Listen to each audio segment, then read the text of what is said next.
भगवान श्री कृष्ण की मधुर बाल लीलाएं। ब्रह्मा जी के द्वारा भगवान जी की स्तुति। अब इतना ब्रह्मा जी ने कहा, अब वह भगवान जी के श्री मुख की ओर फिर नजर गई उनकी। वह बार बार कहते जाते हैं, देखते जाते हैं। ब्रह्मा जी की विचित्र दशा, आंखों से प्रेम के आंसू बह रहे हैं, शीर रोमांचित है। बार बार बार बार भगवान जी के श्री मुख का दर्शन करते हैं। दर्शन करते ही वह तप जाग उठता। तब कहने जाते, इतने में वह प्रेम फिर आ जाता है, फिर विहल हो जाते हैं। ये चिदानंद में भगवान जी के श्री विग्रह का वह अनंत अपरिसीम पारावार विहीन जो स्वरूप सौंदर्य है और महत्व है, उसकी महिमा में डूब गए और बोले कि ये हम क्या कहने जा रहे हैं। उनके स्वरूप को हम बताने जा रहे हैं। इसका स्वरूप तो अज्ञेय है। इतना मन में आते ही अब निर्विशेष रूप ध्यान में आ गया। निर्विशेष सहज है सविशेष की अपेक्षा। निर्गुण रूप सुलभ अति सगुण न जाने कोई। ये भगवान जी के शीर को, श्री विग्रह को, लीला को माइक मानना सहज है और माइक गुणवान इनको समझ करके और माया के गुण मिथ्या हैं यो मान करके इनके रूप को मिथ्या मान लेना भी सहज है। पर इनके गुणगान भगवत स्वरूप है, इनकी देह भगवत स्वरूप है। ये समझ में आना, ये उपलब्ध होना और इसके रस को प्राप्त करना ये सहज नहीं है, बड़ा कठिन है। आत्माराम मुनि भी इसको नहीं प्राप्त कर सकते सहज में। ब्रह्मा जी को स्मरण हो गया निर्विशेष सहज रूप का। वह भी बड़ा कठिन दिखाई दिया। तो ब्रह्मा जी बोले, भगवान ये आपका स्वरूप ये थोड़े है, कोई जान ले ये ऐसी बात नहीं है। आपके दोनों स्वरूप सविशेष और निर्विशेष दोनों ही अज्ञेय हैं, दोनों को कोई जान नहीं सकता। तथापि जो आपका निर्विशेष रूप है, ये इंद्रियों का प्रत्याहार करने पर जिन मनीषियों का चित्त शुद्ध हो जाता है, उनमें ये प्रतिभास होता है। पर ये चिदाभास से भी अभिव्यक्त होने वाला जो आपका निर्विशेष रूप है, ये प्राकृतिक वस्तु के ज्ञान के समान नहीं है। किसी प्राकृतिक वस्तु को देख करके हमने जान लिया, इस प्रकार जानना नहीं है। इंद्रियां जब अंतर्मुखी हो जाती हैं तो भगवान की जो स्वप्रकाशता शक्ति है, माने ज्ञान किसी को होता नहीं, तत्व किसी को मिलता नहीं, केवल जो अज्ञान की भ्रांति है वह मिट जाती है। अज्ञान की भ्रांति मिटने का नाम ही ज्ञान है। ज्ञान तो प्राप्त ही था पहले से, स्वरूप स्थिति तो थी ही, उसकी जो विस्मृति है वो हट जाती है। भगवान की जो स्वप्रकाशता शक्ति है, उसके द्वारा जब चित्त आत्माकार बन जाता है तो भगवान जी का स्वरूप प्रतिभासित होने लगता है। जब इंद्रियों का प्रत्याहार हो गया, विषयों से इंद्रियां हट गई, विषय कातरता इंद्रियों की मिट गई, तो ये जो चित्त का विषयाकार न रहना है, यही आत्मकारता है। आत्मकारता कोई विशेष वस्तु नहीं है। ये जगदाकार, जगताकार जो हमारा चित्त हो रहा है, ये जगत आकार चित्त जगत को छोड़ दे तो बच रहता है। आत्माकार आत्मा बच रहता है। भगवान के स्वप्रकाश शक्ति के द्वारा ही ये ज्ञात होता है। अर्थात इस प्रकार से जिसके इंद्रियों से, मन से विकार निकल जाते हैं, जिसके मन इंद्रियां विशेष संबंध से रहित हो जाते हैं, उस आत्माकार चित्त में निर्विशेष स्वरूप की अभिव्यक्ति अपने आप होती है। इसलिए ये सहज है, बहुत कठिन नहीं है, क्योंकि ये तो जहाँ विषयाकार वृत्ति हटी कि आत्माकार तो है ही। इस कारण से ये ज्ञेय तो है, परंतु ये लौकिक वस्तुओं की भांति ज्ञेय नहीं है। इसलिए भूमन आप अज्ञेय हैं। ये जो आपका ज्ञेय तत्व है, ये किसी ज्ञाता के द्वारा नहीं देखा जाता। जब ज्ञेय ही ज्ञाता बन जाता है, जब ज्ञेय वस्तु कोई नहीं रहती है, तो ज्ञाता भी नहीं रहता है। आचरण आवरण भंग हो जाता है और वहाँ केवल वस्तु रह जाती है, और वह वस्तु स्वाभाविक है। इसलिए ये रूप आपका सहज है। आपकी अपेक्षा दुर्लभ होने पर भी, गहन होने पर भी, कठिन होने पर भी इसकी महिमा कुछ जानने में आ जाती है। किंतु आपका जो सगुण स्वरूप है, उसकी महिमा जान ली जाए, ये संभव नहीं है। आप अनंत हैं, अनंत की महिमा कोई अंत वाला जान नहीं सकता। अब ब्रह्मा जी का जो निर्विशेष चित्त वृत्ति का प्रवाह था, वह हटा। फिर भगवान जी के श्रीमुख की ओर देखा तो आंखें छलछला उठी, मन में फिर प्रेम रस की बाढ़ आई, और भगवान जी के इस सविशेष रूप का वैभव ही मानो फिर बखान करने लगे।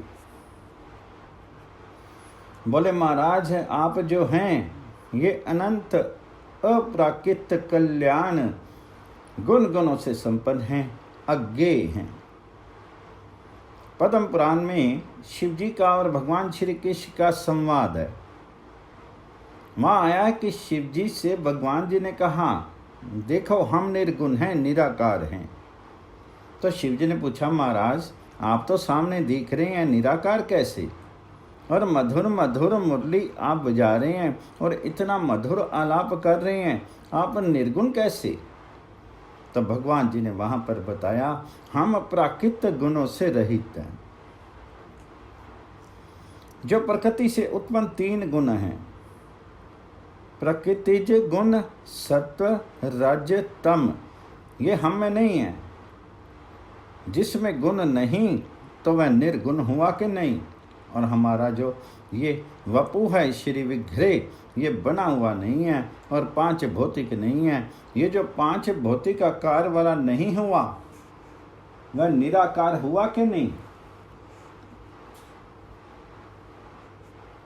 हमारा शरीर हमसे अलग नहीं है।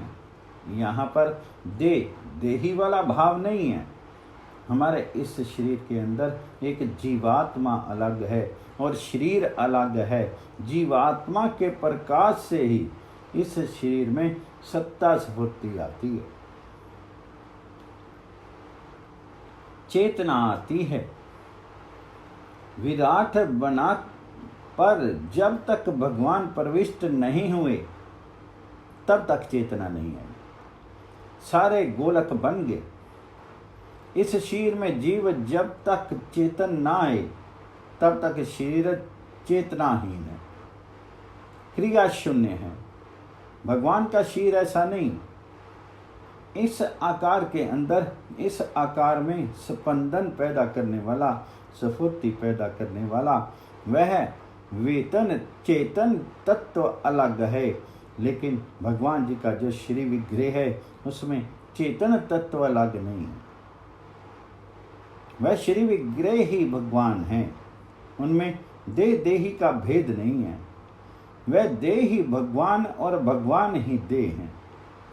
इस प्रकार से उनके जितने गुण हैं, वे सारे गुण भगवत स्वरूप हैं। इसलिए वह गुण सबको खींचते हैं। भगवान श्री कृष्ण एक नाम आया है, आत्मा राम गणाकर्षी, अर्थात स्वरूप सौंदर्य माधुर्य विषय प्रबल चित्त को तो खींच सकता है, पर जहाँ विषय आसक्ति के लिए कोई स्थान ही नहीं, उसको कैसे खींचे।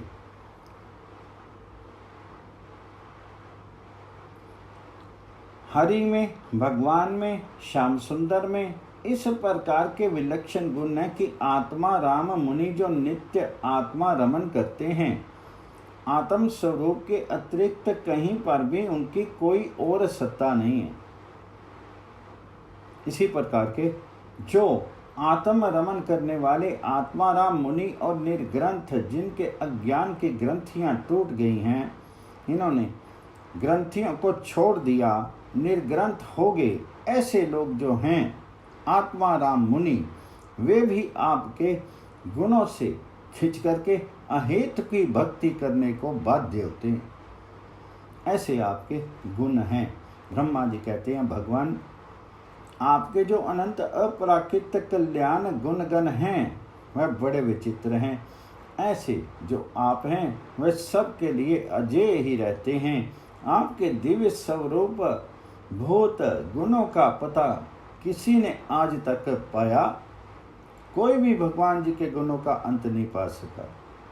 गुणों का वर्णन करते करते सब पवित्र हो गए, उनकी सारी कलुष राशि और अज्ञान राशि मिट गई। परंतु वे कोई ये कह दे कि हमारे गुणों का पता पा लिया, ये गुण हमने जान लिए, ऐसा नहीं है। भगवान आपके गुणों का पार कौन पा सकता है? बड़े बड़े लोग हुए, ऋषि मुनि तपस्वी योगी, जिन्होंने बड़ी बड़ी सिद्धियां प्राप्त की और यहाँ तक कि उनकी गणना से कोई बचा नहीं। वह इतने सूक्ष्मदर्शी हुए कि महाराज वे अपनी सामर्थ्य से, शक्ति से, ज्ञान से, विज्ञान से पृथ्वी के एक एक परमाणु को जान गए। आकाश के हिमकण, ओस की बूंदें, इन सब को भी जिन लोगों ने गिन लिया और आकाश में चमकने वाले जो नक्षत्र तारे, सब इनकी भी इन्होंने गणना कर ली। ऐसे लोग भी कोई ऐसे नहीं हुए कि जो आपके अनंत कल्याण में सगुण स्वरूप के गुणों की गणना कर सकें। कोई नहीं हुआ। ये आपके अनंत कल्याण में गुण ये किसी की भी गिनती में आगे हों सो बात नहीं है। इसलिए आपका ये जो स्वरूप है ये समझ में आना बड़ा मुश्किल है। कहते हैं कि ये लोग समझने की चेष्टा भी नहीं करते। ये भगवान के गुणों को मापने की चेष्टा तो करते हैं, गुण माप करने के अभिमानी लोग। प्रेमी लोग तो गुण की चर्चा देखते ही नहीं, वह तो केवल आकृष्ट रहते हैं सौंदर्य माधुर्य पर। वे जानना भी नहीं चाहते कि तुम कौन हो। ये श्याम सुंदर भगवान है कि नहीं, ये जानने से उनका प्रयोजन नहीं। गुण रहितम कामना रहित, ये प्रेम के लक्षण बतलाए हैं। नारद जी की प्रेम में 6 चीजें होती हैं। जो वास्तविक प्रेम होता है उसमें 6 बातें होती हैं। गुण रहितम, कामना रहितम, अविच्छिन्नम, सूक्ष्मतरम, अनुभव रूपम और प्रतिशन्न वर्धमानम। जो प्रेम किसी गुण को देख करके होता है वह प्रेम तो होता है गुण से, उस व्यक्ति से नहीं होता। किसी कामना को लेकर के प्रेम होता है तो वह प्रेम होता है काम्य वस्तु से, उस व्यक्ति से नहीं होता। और काम्य वस्तु नहीं मिलती तो व्यक्ति से कोई मतलब नहीं, और मिल गई तो फिर कोई मतलब नहीं। जिस चीज के लिए हमने सेवा की वह चीज प्राप्त होगी। अब तुम अपने घर पर, अपने घर गुण रहितम, कामना रहितम और अविच्छिन्नम, जो तेल धारावत लगातार समान रूप से ना बहे वे प्रेम नहीं। अविच्छिन्न और सूक्ष्मतरम, प्रेम स्थूल नहीं और प्रेम वाणी में नहीं आता। वाणी में कहीं छलक उठता है तो वहाँ भेद करना मुश्किल होता है कि यह प्रेम है या दंभ है। सब नहीं जान पाते हृदय की वस्तु। तत्व प्रेम कर मम अरु तोरा, जानत प्रिया एकू मनु मोरा। सो मनु रहत सदा तो ही पाही, जानो प्रीति रस ऐतने ही माई। तुलसी जी ने एक चौपाई में प्रेम वश तत्व भर दिया। तत्व कहाँ इसको? भगवान रामचंद्र जी श्री सीता जी को संदेश कहलवाते हैं कि तुम्हारे और मेरे प्रेम के तत्व को जानता है केवल एक मेरा मन, लेकिन वाणी नहीं कह सकती। एको मन मोरा, केवल मेरा मन, दूसरे का मन नहीं जानता। वाणी की बात तो अलग रही, और सीते वह मन मेरे पास है नहीं। सो मन रहत सदा तो ही पाही, अभी अभी गया हो और लौट आएगा ये बात नहीं, सदा तो ही पाही। ये प्रेम का स्वभाव है। प्रेमी का मन प्रेम सपद की संपत्ति बन गया। प्रेम सपद में जाकर के प्रेमी का मन निरुद्ध हो गया, वहीं टिक गया, वहां से वह कभी लौटता नहीं। सूक्ष्म तरम और अनुभव रूपम, इसका अनुभव होता है, बखान नहीं होता। कोई कहे कि मैं बड़ा प्रेमी, तो समझना चाहिए कि कहीं ना कहीं ये कोई व्यक्त वस्तु का विज्ञापन करना चाहता है और प्रेम नहीं है। प्रेमी तो प्रेम करता है अपने आएगा, कभी मौका तो बताएंगे कि निकुंज लीला में श्री राधिका जी मानती हैं कि मेरे अंदर तो कहीं प्रेम का लेश भी नहीं है। एक बड़ी सुंदर भावना, अभी मौका नहीं है कहने का, अपने स्वामी जी का एक बड़ा सुंदर भाव है। ये उसका कुछ चित्रण कर रहे थे, होगा कि नहीं भगवान जाने। श्याम सुंदर चले के मथुरा, एक भाव बता दें उसमें से। ऐसे बहुत से भाव हैं। राधा जी कहती हैं कि सब कुछ गया, सब काला हो गया और मेरे आंखों की ज्योति भी चली गई। वह ज्योति भी जा कर के काले में समा गई। अब मुझे ये मालूम नहीं कि ये प्राची ऋषि हैं या प्रतीची ऋषि है। ये दिशा कौन सी है? आंखों की ज्योति गई और दिग्भ्रम हो गया। आंखों की ज्योति गई, काले में समा गई, दिग्भ्रम हो गया। यह अब पूर्व दिशा है कि पश्चिम दिशा है, इसका ज्ञान नहीं, लेकिन प्रार्थना करती है, हे सर्वनियंता, मुझे चाहे दिशा का ज्ञान ना रहे, पर मेरे पैर जाएं उसी ओर जिस ओर मेरा मन जाना चाहता है। कहाँ जाना चाहता है? कहती है कि मेरे प्रीतम तो बहुत दूर हैं, लेकिन मेरा मन चाहता है कि उसकी विपरीत दिशा में भाग जाऊं। जिधर वह नहीं है उधर को भाग जाऊं और दूर चली जाऊं। क्यों चली जाऊं? कहते हैं कि उसके वियोग में मेरे श्वासों का तापमान बढ़ गया, बड़ी गर्मी बढ़ गई। मैं अगर उसके समीप पहुंच गई तो मेरे उत्तप्त श्वास बाहर निकले और उसका नील कलेवर कहीं झुलस गया तो बड़े दुख की बात होगी। हे सर्वनियंता, मुझे तो दिग्भ्रम हो गया है, लेकिन मेरे पांव उससे विपरीत दिशा में जावें, समीप ना जाएं, यह आप करो। अनुभव रूपम। फिर दूसरी उत्प्रेक्षा है उनकी। वे कहते हैं कि शरीर में कुछ रहा नहीं। सूर्य जो थे वो छिप गए, काले पड़ गए, चंद्रमा की ज्योति गई। अब मुझे छाया भी नहीं दिखती। जिन किरणों के कारण छाया दिखती थी, मैं उस छाया स्थली में आई, पर छाया मुझे दिखी नहीं। सूर्य नहीं रहे, चंद्रमा नहीं रहे, प्रकाश नहीं रहा, और मेरा जीवन है।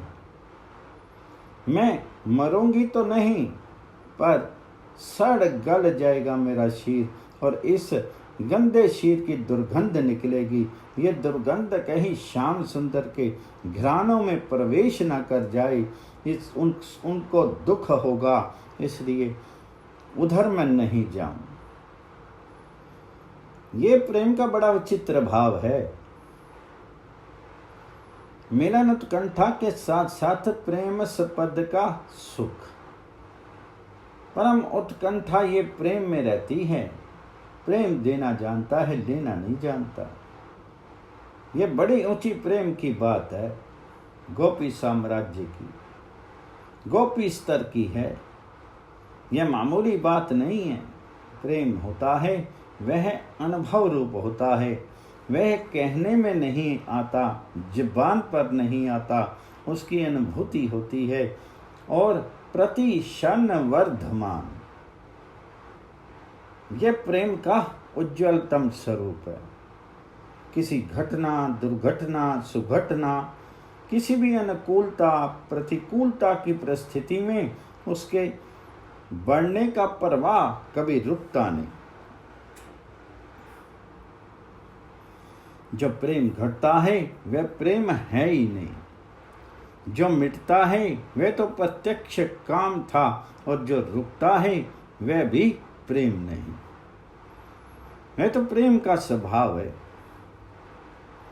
क्योंकि जहां हम किसी वस्तु की चाह करते हैं वहां घटने, मिटने और रुकने का सवाल आता है। लेकिन जहां किसी प्रकार की चाह की कल्पना नहीं, वहां पर मिटने घटने की तो बात ही नहीं, रुकता भी नहीं, वैसे रहता है। फिर वैसे रहे तो प्रेम कोई वस्तु नहीं हुई। प्रेम में बस नहीं है। प्रेम यहाँ पूरा मिल गया, ये बात नहीं है। प्रेम कभी पूरा मिलता ही नहीं। प्रेम अनंत है। ज्ञान में किसी वस्तु की कल्पना रहती नहीं, सारी वस्तुओं का अंत हो जाता है। सभी कार्यम न विद्यते, वह आत्म संतुष्ट होता है। प्रेम कभी संतुष्ट नहीं होता है। प्रेम ये कभी नहीं मानता कि मैं पूरा हो गया, कभी इसमें पूर्णता आती नहीं। यह प्रेम का स्वरूप है। इसलिए वह प्रति क्षण वर्धमानम, ये नहीं कहा है कि बढ़ता रहता है, सतत प्रति क्षण बढ़ता रहता है। जो प्रेम अभी था, एक क्षण के बाद वह प्रेम कुछ और बढ़ जाएगा, एक क्षण के बाद और बढ़ जाएगा, फिर एक क्षण के बाद और बढ़ जाएगा। इस प्रकार प्रेम का स्वरूप नित्य वर्धनशील रहता है। वही ये प्रेम ठीक प्रेम है, ऐसा माना जा सकता है। जहां पर प्रेम रुकता है, किसी गुण को लेकर के प्रेम होता है, वहां प्रेम नहीं होता। ये जितने भी भगवत प्रेमी लोग हैं, ये भगवान जी का गुण नहीं देखते। भगवान जी के गुणों का तो पार है ही नहीं। फिर हमको गुणों को देखने की आवश्यकता ही नहीं। ये देखते हैं केवल प्रेम को, गुणों को नहीं देखते। गुण देखने लगे तो गुण प्रेमी हो जाएं। भगवत प्रेमी ना रहे, अमुक भगवान हैं, इसलिए हम उनसे प्रेम करें। ये बड़ा सुंदर है, भगवान से प्रेम करो। परंतु गोपी ये नहीं मानती कि भगवान हैं, इसलिए प्रेम करते। यशोदा ये नहीं मानती कि ये मेरा लाला भगवान है, इसलिए मैं इनसे स्नेह करूं। वे गोप मित्र सखा ये नहीं मानते कि ये भगवान है, इसलिए हम इनसे सख्यत्व करें। हमारे हैं, हमारे मित्र हैं, कौन हैं, हमारे हैं, बस इतना ही जानते हैं। तुम कौन हो, हम इनके हैं, बस एक संबंध उनको ज्ञात रहता है कि हम इनके और ये हमारे। कौन है, क्या चाहते हैं, क्यों प्रेम करते हैं, उन प्रश्नों का उत्तर तो तब देने की आवश्यकता पड़े जब इन प्रश्नों का उदय हो। प्रेम में सारे प्रश्नों का समाधान अपने आप हुआ रहता है। किसी प्रेमी के हृदय में जिज्ञासा नहीं पैदा होती, जिज्ञासा साधक को पैदा होती है, जो जानना चाहता है अमुक वस्तु को, पर प्रेमी जानना नहीं चाहता। जानना और पाना इन दोनों से परे होता है प्रेम तत्व। जहाँ जानना और पाना है वहाँ जानने का प्रयास है। जानना है तो श्रद्धा करो, तत्परता करो, इंद्रियों का संयम करो। जानना हो जाएगा नहीं तो जानना भी नहीं होगा। ज्ञान की प्राप्ति करनी हो, भगवान जी के स्वरूप तत्व को जानना हो तो पहले श्रद्धा करो, उसके प्रायण हो जाओ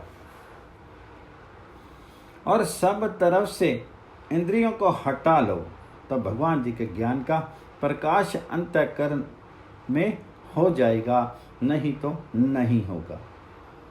परंतु यहाँ तो श्रद्धा भी बाधक है। श्रद्धा होती है किसी श्रद्धास्पद में, प्रेम स्पद में श्रद्धा उत्पन्न नहीं होती, वह तो अपना होता है। अपने आप में किसी गुण को देख करके कोई श्रद्धा नहीं करता। अपने आप में जो स्वाभाविक आसक्ति है, स्वाभाविक ममता है, ये ममता और आसक्ति अनन्य रूप से जहाँ पर हो जाए वहीं पर उसका नाम प्रेम होता है। अनन्य ममता विष्णु, भगवान ने अनन्य ममता हो जाए कि भगवान मेरे हैं, और ममता हो केवल प्रेम मूलक। ममता हम कर लेते हैं कि ये हमारा है, हमारे काम आएगा, ये कामना हो गई ना, प्रेम पर आवरण आ गया, प्रेम ढक गया। परंतु जब भगवान जी के प्रेमी होते हैं, इन प्रेमी जनों में गुण दर्शन की इच्छा नहीं होती। इसमें गुण है या नहीं इससे मतलब नहीं है। ऐसा कहते हैं कि तुलसीदास जी महाराज को भगवान श्री कृष्ण के स्वरूप में बड़े निष्ठ महापुरुष ने कहा कि भाई आपके राम जी तो 12 कला वाले हैं और श्री कृष्ण तो 16 कला पूर्ण है। तुलसीदास ने श्री कृष्ण की बात मानो सुनी ही नहीं, उनके कान में गई ही नहीं।